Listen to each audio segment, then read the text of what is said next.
Ce film est tellement sous-coté. Si vous avez l'occasion de le voir, s'il vous plaît, allez le voir. Vraiment, il est juste vraiment très très bon. After the Typhoon, que j'ai pu voir au cinéma déjà il y a un petit moment, il n'a pas eu énormément de publicité en Chine. Il est passé vraiment assez inaperçu. J'ai eu une claque en le voyant. C'est un cast principalement féminin, comme vous pouvez le voir.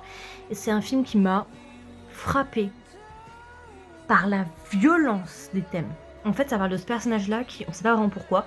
C'est une jeune fille, une jeune universitaire qui va un jour décider de partir en vacances entre guillemets dans le sud de la Chine. Elle va décider de s'isoler sur une île de pêcheurs et elle va y vivre pendant un certain moment. On sait pas vraiment ce qui lui est arrivé, pourquoi elle est là, mais on sait que sa famille la recherche activement et qu'elle se serait enfuie suite à un accident. Je vais pas vous en dire trop, mais il y a des thèmes tellement violents traités.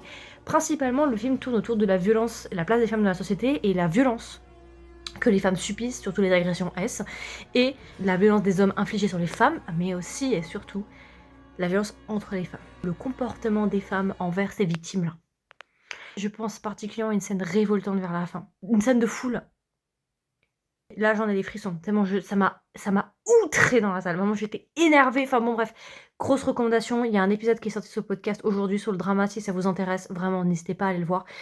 Très très très très très très très très bon film. Film très sous-coté qui vaut vraiment le coup. Bye bye.